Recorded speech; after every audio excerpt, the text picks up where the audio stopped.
Thanks for joining us.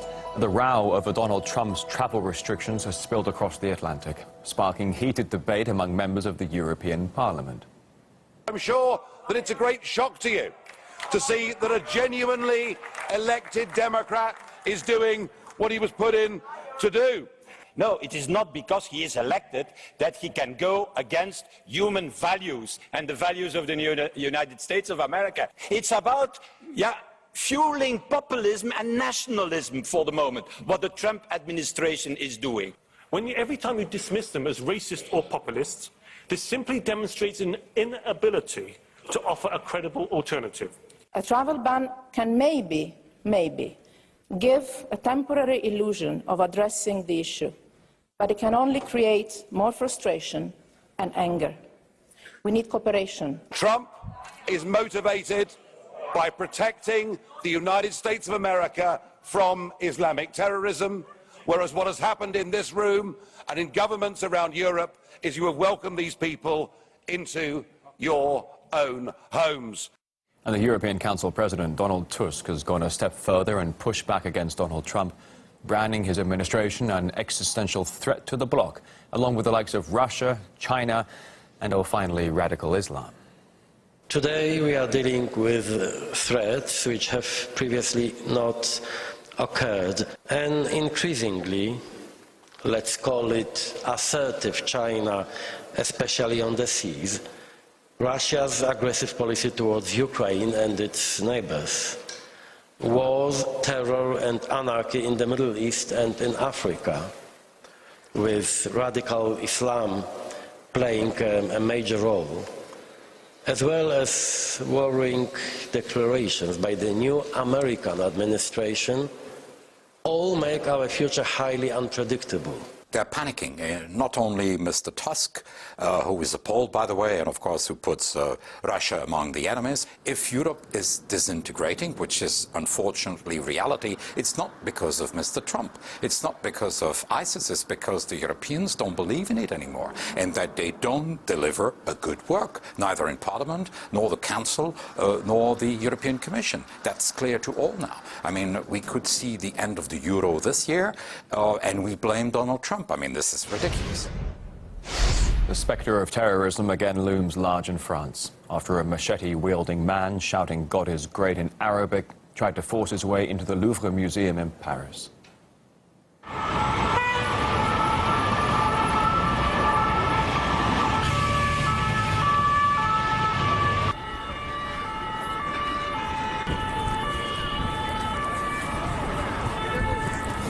The Sentinel operation, which protects our fellow citizens and even soldiers in all public places allowed, prevented an act that was no doubt a terrorist attack. Well, the incident took place on Friday morning after a man carrying bags deemed suspicious was refused entry to the museum's shopping area. He then suddenly tried to attack a soldier with a machete. He was shot, and the attacker is now in hospital. Well, Donald Trump has commented on the latest attack, saying that America should get smart in the wake of what happened. However, experts told us France's leaders may need to be smarter themselves to deal with the situation. Quite obviously, the French government is always saying, yes, there has been one attack, there has been another attack, you have to get accustomed to, but it's absolutely impossible for for common people, to get accustomed to this kind of thing. This attack is showing that there is some large security failure in the European Union and in France particularly. The French people are concerned about their safety. You can't go to the Louvre without some lunatic brandishing machetes. This is unacceptable. It's all about saving their own faces because they are guilty of letting so many people in, among whom are terrorists. And that is a problem for the people of these various countries of Europe, and they are very angry with their governments. But despite the raft of atrocities carried out under the current French government's watch, President Hollande remains defiant. We in France have a defence policy. We fear nothing. One thing's for certain, this is likely to be the final nail in the coffin for the Socialist Party. This marks the 4th terror attack on French soil under their watch, leading to a loss of faith among the French people. Starting with the Charlie Hebdo attacks in January 2015, which killed 12 people, then the Paris attacks, which killed 130 people, and then followed by the Bastille Day attack in Nice, which killed 84 people. All incidents which contributed to President Hollande's popularity plummeting. He's now tagged with the label Mr. 4% in reference to his unpopular rating. He's been called the most unpopular French president since the Second World War. Meanwhile, the Prime Minister Manuel Valls caused outrage when he told the French people this. Times have changed, and we should learn to live with terrorism. And these are words which have impacted heavily on how the people see the socialists and trust their policies. So, if the ruling party have lost favour, what alternatives do the French people have? Well, until about 2 weeks ago, the clear favourite was the Republican François Fillon. But now he finds himself at the centre of a scandal after newspaper claims that his wife Penelope was paid some €1 million for a job that there's actually little evidence of her doing.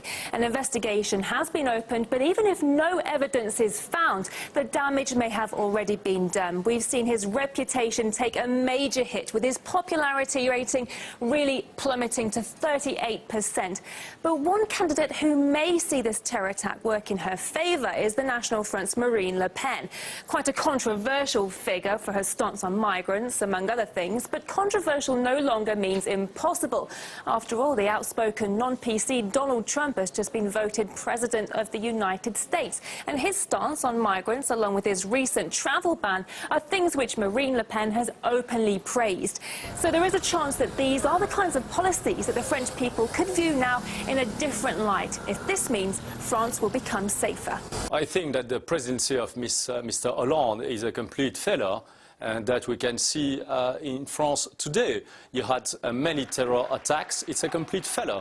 There is no other words to name it. People are simply fed up with the situation with terror and with Islamism in France. It is going to have an impact. Which impact, I cannot say, since we do not know at this step who is going to be the candidate at the end of the day of the French right. Now, as the current French government tries to reassure the nation that everyone is safe, the presidential elections are approaching fast. The National Front's Marine Le Pen and ex-socialist turned independent Emmanuel Macron both chose to kick off their official campaigns in Lyon this weekend. Here's how Le Pen launched her bid. It is absolutely necessary to find the path to justice again, to put France back in order, to reinstate order in the judiciary, in diplomacy. I think I'm in a good position to do this. Marine Le Pen laid out her policies on Saturday, primary objectives being leaving the EU and the Eurozone, at least if relations with the bloc can't be renegotiated. She also stressed the need to make it easier to deport undocumented migrants and deny them French citizenship. In addition, she proposed banning all organizations linked to hardline Islam. Meanwhile, Emmanuel Macron hasn't presented any official manifesto yet, but at a rally speech, the former socialist sounded an awful lot like his National Front rival. We can no longer defend a political system that weakens democracy every day. We can no longer praise the European project without proposing at the same time another vision of Europe. I refuse to accept that a man in the name of religion can refuse to shake the hand of a woman. Secularism is a shield. It is a threat to no one. It is a freedom for all and a requirement for everyone. National Front member Patricia Chagnon says mainstream politicians are worried by the rise of anti-establishment sentiment and are having to borrow ideas. There is not a real program yet. Mr. Macron has not yet said anything about his program. He is just going around France and driving people up and gaining support for people don't know what. I think that what has happened over the past couple of months is that the mainstream politicians of the traditional parties have realized, after the British people voted for Brexit and after the American people voted for Trump, that there is some truth in the the way the people feel about things, and that the people actually hold the power to change politicians and to get rid of the mainstream politicians. They have become very worried and are maybe looking to adapt their programs. But who wants the imitation? Up next, here on RT International, a report on the massive transatlantic trade and investment partnership deal tossed on the scrap heap by President Donald Trump.